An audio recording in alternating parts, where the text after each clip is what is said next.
कुछ समय पहले मैंने आप सभी को एप्पल के शेयर्स गिफ्ट करे थे। आज के इस वीडियो में टुवर्ड्स द एंड आप सभी को मिलने वाले हैं टेस्ला के शेयर्स एब्सोल्युटली फ्री। और सिर्फ एक ऑफर नहीं है, बहुत सारी इंटरेस्टिंग चीजें मिलेगी, तो एंड तक इस वीडियो को देखना मत भूलिएगा। आज के इस वीडियो में हम फंडामेंटली जाके डिटेल में समझेंगे इंटरनेशनल इन्वेस्टिंग के बारे में। इंटरनेशनल इन्वेस्टिंग जब हम करने चाहते हैं, इवन अगर हमारा पोर्टफोलियो साइजेबल है, हम नहीं कर पाते। कारण जानेंगे, बहुत सारा डेटा एनालाइज करेंगे, 30 साल के ऊपर का डेटा बिल्कुल डिटेल में जाके एनालाइज करेंगे। पिछले 7 साल का डेटा डिफरेंट कंट्रीज में किस तरीके की परफॉर्मेंस मिली है डिटेल में एनालाइज करेंगे। बहुत सारे इंटरेस्टिंग पॉइंटर्स होने वाले हैं आज के इस वीडियो में, तो एंड तक देखना मत भूलिएगा।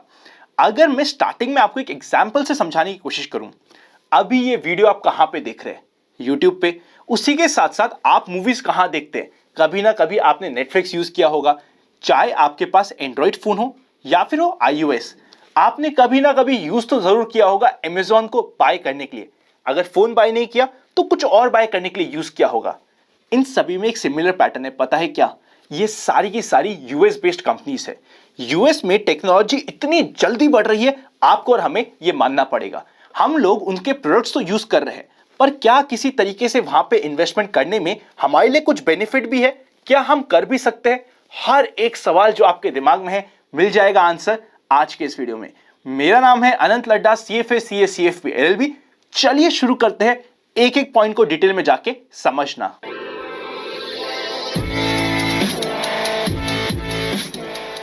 सबसे पहला क्वेश्चन ये आता है, इवन अगर हमारा पोर्टफोलियो साइजेबल है, जब भी हम इंटरनेशनल मार्केट्स की बात करते हैं, एक डिस्कंफर्ट हमारे बीच में आ जाता है। उसका सबसे मेन कारण यह है कंट्री बायस। जिस कंट्री में हम हैं, हमें लगता है बस यहीं पे है जो भी है, पर हम ये देखना भूल जाते हैं कि बहुत सारी ऐसी इकोनॉमीज, ऐसी कंट्रीज और ऐसे मार्केट भी है जो इंडिया से बहुत ज्यादा बड़े हैं, इंडिया से डेवलप्ड है, पर क्योंकि वो हमारे कंफर्ट जोन से बाहर है, हम उसे देखने की कोशिश ही नहीं करते, समझने की कोशिश नहीं करते। इंटरनेशनल मार्केट से दोस्ती आपके आज के इस वीडियो के बाद डिटेल में हो जाएगी। अब सबसे पहले हम ये समझते हैं कि क्या कोई डाइवर्सिफिकेशन बेनिफिट है डेवलप्ड मार्केट में इन्वेस्ट करने में या फिर नहीं है। आप इधर चेकआउट करिएगा, आपके सामने कंप्लीट डेटा आ चुका है 1988 से लेके 2020 तक का। सबसे पहले चेकआउट करिएगा टाइम फ्रेम 1988 से लेके 1993 तक। उस समय इमर्जिंग मार्केट्स जैसे कि इंडिया जैसे मार्केट बहुत आउट परफॉर्म कर रहे थे। एब्सोल्यूट बेसिस में वहां पे रिटर्न्स थे 545% के। इसी के अगेंस्ट में S&P 500 जो one of the very broad index है, उसके रिटर्न्स थे 130% के। इमर्जिंग मार्केट ने आउट परफॉर्म किया था। 1994 से लेके 1998 तक -39% रिटर्न्स थे इमर्जिंग मार्केट्स के, इंडिया जैसे मार्केट के। उसी के अगेंस्ट में यूएस जैसे मार्केट, S&P 500 के रिटर्न्स थे 194% के। नेक्स्ट 1999 से लेके 2007, जिसको हम इंडिया का मदर ऑफ ऑल बुलरन भी कहते हैं, 2003 से 2007 का समय, इंडिया जैसे इमर्जिंग मार्केट के रिटर्न थे 420% के। S&P के रिटर्न्स थे 38% के। इमर्जिंग मार्केट्स ने हैंड्स डाउन आउट परफॉर्मेंस दिखाई दी। 2008 से लेके 2020 तक की बात करें तो 23% के रिटर्न्स थे इमर्जिंग मार्केट के। इसी के अगेंस्ट में S&P 500 के रिटर्न्स है 191% के। मतलब सिर्फ इतना सा है, अभी हम सिर्फ रात में देखते जरूर है कि किस तरीके से यूएस इंडेक्स परफॉर्म कर रहा है, पर जब हम ब्रॉडर टाइम होराइजन में देखेंगे तो यूएस मार्केट और इंडियन मार्केट में एक अच्छा डाइवर्सिफिकेशन भी मिलेगा। उसी के साथ साथ हमें काफी डिफरेंस भी मिल सकता है रिटर्न्स के बेसिस में। और बार बार मैं यूएस मार्केट की बात क्यों कर रहा हूं, वो आपको नेक्स्ट ग्राफ से समझ आ जाएगा। Relative size of world market किस तरीके से थे 1899 में और 2017 में, आपको इस ग्राफ से समझ आएगा। उस समय 1899 में टुवर्ड्स द एंड यूएसए का शेयर था सिर्फ और सिर्फ 15% का, और अगर हम 2017 की बात करें, टोटल वर्ल्ड मार्केट के शेयर में 50% के ऊपर का शेयर पहुंच चुका है यूएसए का। मतलब यूएस की इकोनॉमी जिस तरीके से आगे परफॉर्म करी है, जिस तरीके से उन्होंने वर्ल्ड मार्केट को कैप्चर किया है, एक इंपॉर्टेंट पार्ट बन चुका है वर्ल्ड इंडेक्स का और वर्ल्ड मार्केट का भी। फाइनली लास्ट में आपको एनालिसिस दिखाने वाला हूं, जिसके बाद आपको डाइवर्सिफिकेशन बेनिफिट होता है इसकी बिल्कुल क्लैरिटी मिल जाएगी।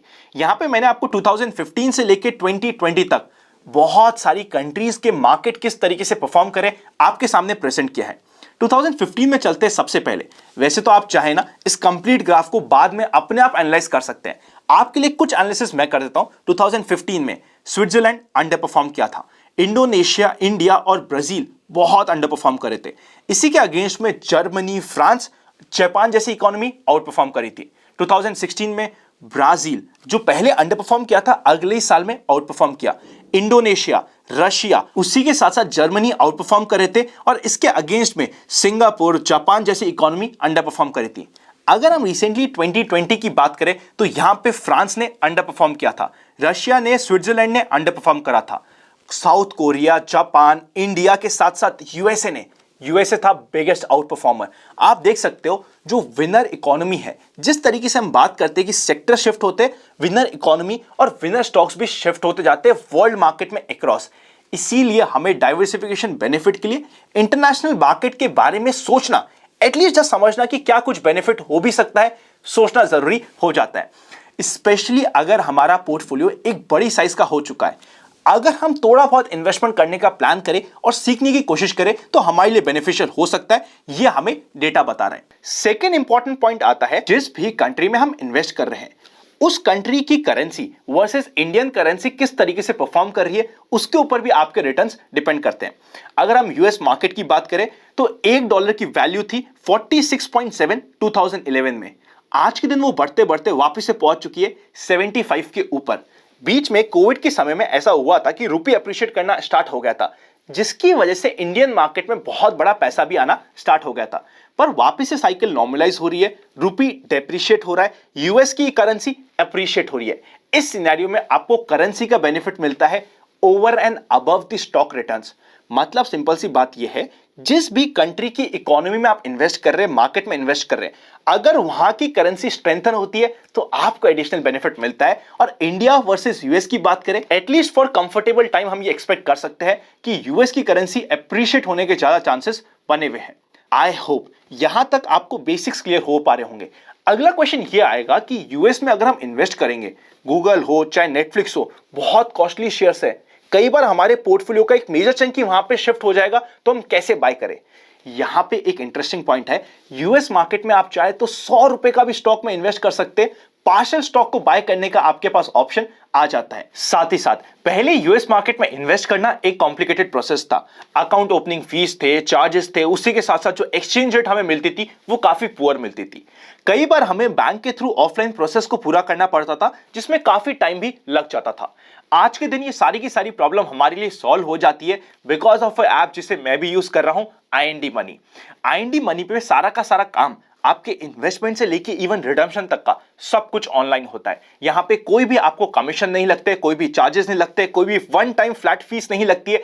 इवन जो ब्रोकरेज है वो भी आपको यहां पे नहीं अप्लाई होती है। इवन जब आप विड्रॉ करते हैं उस समय भी आपके लिए one of the lowest charges यहां पे लग जाते हैं। More than 4500 plus US stocks में आप इन्वेस्ट कर सकते हैं, स्टडी कर सकते हैं, रिसर्च कर सकते हैं, ट्रैक कर सकते हैं IND मनी के प्लेटफॉर्म पे। यहां पे प्रोसेस आपके लिए बहुत सिंपल है, आपको जस्ट अपना पसंदीदा स्टॉक को सेलेक्ट करना है, इन्वेस्ट करना है, बात खत्म हो गई। इवन आप फ्रैक्शनल स्टॉक्स में इन्वेस्ट कर सकते हैं, मतलब कि अगर आप यंगस्टर है या फिर आप पहली बार यूएस मार्केट को एक्सप्लोर करना चाहते हैं और एक छोटे अमाउंट 5000 रुपीज 10,000 रुपीज से स्टार्ट करना चाहते हैं, आप पार्शियल स्टॉक को भी बड़े ही आराम से बाय कर सकते हैं। एंड हाँ, आप सभी के लिए एक बहुत ही मजेदार गिव अवे है। अगर आप डिस्क्रिप्शन में दिए गए लिंक को यूज करते हुए IND मनी को डाउनलोड करते हैं और अपना यूएस अकाउंट सेटअप करते हैं, आपको टेस्ला के फ्री शेयर्स मिलने वाले हैं 100 रुपीज के एब्सोल्युटली फ्री। आप चाहे तो IND मनी को जाके प्ले स्टोर से या फिर ऐप स्टोर से भी डाउनलोड कर सकते हैं, वहां पे लेकिन कोड यूज करना मत भूलिएगा, IAK टेस्ला, ताकि आपको 100 रुपीज के स्टॉक एब्सोल्युटली फ्री मिल जाए। सो किस चीज का वेट कर रहे हैं? इससे पहले कि हम आगे के आपके क्वेश्चंस को लेना स्टार्ट करें, डिस्क्रिप्शन में लिंक दिया हुआ है, यूएस स्टॉक में इन्वेस्ट करने की अपनी जर्नी को आप स्टार्ट कर सकते हैं। अब चलते हैं आपकी कुछ क्वेरीज के ऊपर, ऐसे क्वेश्चंस जो आपके आएंगे से। सबसे पहला क्वेश्चन, क्या इंडिया में ये लीगल है कि हम इंटरनेशनल मार्केट में, यूएस के मार्केट में जाके इन्वेस्ट करें? बिल्कुल, जी हां, ये आज के दिन बिल्कुल लीगल है। पर हां, आपके लिए एक लिमिट है, $250,000 से ज्यादा पर ईयर इन्वेस्ट नहीं कर सकते। अगर मैं रुपी टर्म्स में बात करूं, 1.9 करोड़ पर ईयर से ज्यादा आप इन्वेस्ट नहीं करते। आई थिंक इनिशियली अगर हम सीखने जाते हैं तो मेजॉरिटी के लिए, एटलीस्ट मेरे लिए तो ये अमाउंट काफी सफिशिएंट होने वाला है, तो इस लिमिट का आप ध्यान रख लीजिएगा।